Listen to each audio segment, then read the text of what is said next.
Selamat pagi, salam sejahtera. Isu hangat pagi ini dipetik daripada editor Malaysia, Nazilin Unity.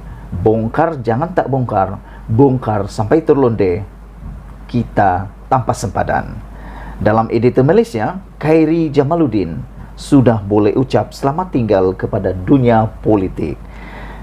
Kini bukan sahaja rakyat membenci beliau, parti-parti lain juga takut untuk mengambil beliau jika UMNO kekal tidak berikannya sebarang kerusi. Di sebalik kenyataan Perdana Menteri Datuk Seri Ismail Sabri Yaakob bahawa kerajaan tidak mewajibkan atau memaksa rakyat untuk mengambil dos penggalak atau kanak-kanak diberikan vaksin, Menteri Kesihatan Khairi Jamaluddin dilihat begitu agresif memaksa rakyat mengambil vaksin dan booster. Menurut Ismail Sabri, ia bergantung kepada ibu bapa sendiri jika mahu anak mereka divaksin. Beliau juga berkata, ramai ibu bapa menganggap kerajaan memaksa program PICK Kids dengan terhadap kanak-kanak sedangkan ia adalah tidak benar.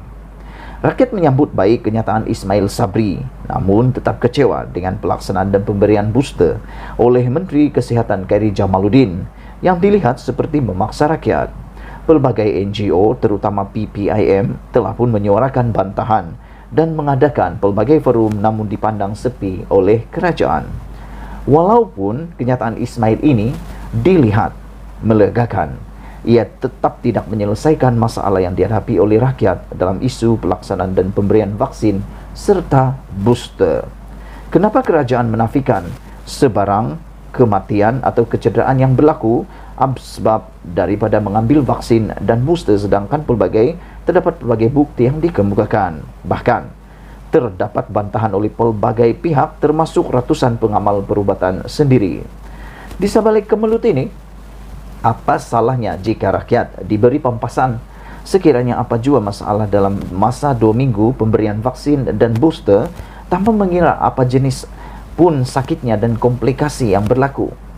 Ini menunjukkan sikap kebertanggungjawaban kerajaan dalam mengihsani dan melayan rakyat. Usah kedekut. Wang pampasan yang diberikan bukanlah hak milik kerajaan, persendirian Perdana Menteri ataupun jemaah menteri, tetapi hak rakyat yang perlu diberikan jika berlaku sesuatu yang tidak diingini ke atas mereka. Selain itu, kaedah juga akan menunjukkan bahawa kerajaan meyakini dan tidak takut dengan sebarang komplikasi yang berlaku daripada program vaksin dan booster mereka sendiri. Dalam masa yang sama, ia akan meningkatkan keyakinan dan menghilangkan keraguan rakyat terhadap program vaksinasi kerajaan. Selain itu, cara kerajaan yang tidak konsisten juga menimbulkan kemarahan rakyat apabila kononnya berlaku peningkatan mendadak Omikron, namun dalam masa yang sama, kenapa Mahyadin selaku pengerusi Majlis Pemulihan Negara mengumumkan pelancong luar negara tidak perlu lagi menjalani kuarantin? Bukankah ini bertentangan dengan ketakutan kerajaan terhadap Omikron, malah begitu ribus dalam memaksa rakyat mengambil booster? Apapun, rakyat tidak akan lupakan hal ini sebab daripada kegelojohan Khairi ketika menjadi Menteri Kesihatan itu pasti akan dibalas oleh rakyat kelak. Beliau boleh lupakan kerusi Parlimen Rembau kerana UMNO hampir pasti tidak mahu meletakkan beliau sebagai calon. Bukan sahaja isu vaksin yang menimbulkan keraguan rakyat, malah dalam hal politik juga beliau dilihat tidak menghormati partinya sendiri. Jika bersatu atau DAP sekalipun, mahukan Khairi di mana-mana sahaja, kerusi beliau tandingi pasti akan dikalahkan oleh calon lain dengan mudah. Selepas kerajaan lain memerintah, apa yang anda lakukan ini pasti akan disiasat daripada awal bagaimana program vaksin dimulakan. Mana-mana parti politik yang berani mengambil anda kelak sebagai calon ahli parlimen juga pasti akan dibalas oleh rakyat. Justru, selamat jalan Khairi Jamaluddin. Anda kini sudah boleh berkira-kira mencari kerja lain kerana kerja politik anda pasti akan dikuburkan oleh rakyat di PRU 15 kelak. Dipetik daripada Editor Malaysia, ditulis oleh Wan Sulaiman, Februari 2020 hari bulan. Saudara sekalian, sebelum kita berpisah, apakah Anda bersetuju dengan tajuk dan tulisan oleh Wan Sulaiman ini? Benarkah dengan ini harapan Khairi Jamaluddin dalam bidang politik sudah berakhir?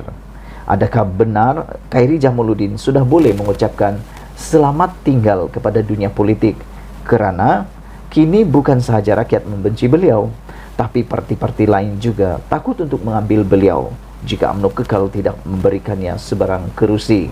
Hal ini kerana dilihat semua pemerhati politik dapat melihat betapa Khairi Jamaluddin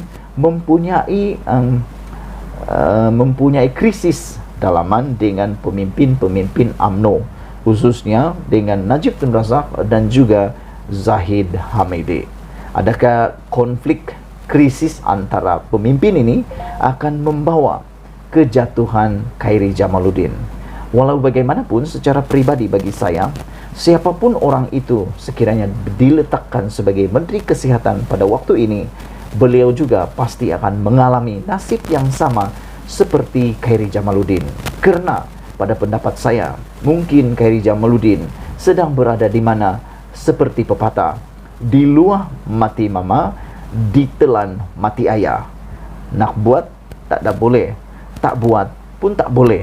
Jadi nak buat apa? Buat sajalah. Mungkin itulah yang sedang dialami oleh Khairi Jamaluddin. Dan yang terakhir daripada saya juga memikirkan bahawa apa yang Khairi Jamaluddin lakukan ini sebenarnya bukanlah satu paksaan, namun oleh kerana terdapatnya faktor-faktor seperti media sosial yang begitu menular luas, seakan-akan kelihatan memaksa pula. Sebenarnya pada pendapat saya, Khairi Jamaluddin tidaklah memaksa, terpulang pada kita sendiri sama ada mahukan bos itu atau tidak. Saudara-saudara yang saya muliakan semua, adakah Khairi Jamaluddin akan kehilangan kerusinya di Rembau seperti dalam huraian ini? Dan adakah kalau ini berlaku, Khairi akan keluar daripada parti UMNO dan akan benar-benar bergabung dengan Nurul Izzah, Syed Saddiq dan Rafizi dan Khairi Jamaluddin? Kalau empat ini bergabung, Rafizi Ramli, Khairi Jamaluddin, Nurul Izzah dan Syed Saddiq Syed Abdul Rahman, saya fikir inilah lembaran baru untuk politik Malaysia.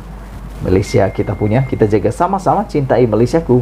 Jangan lupa tekan butang subscribe, like dan share. Sila tinggalkan komen anda untuk isu pada kali ini. Kita jumpa lagi. Nazilin Unity, pendedahan tanpa sembadan, pembongkaran sampai terlonde. Kita jumpa lagi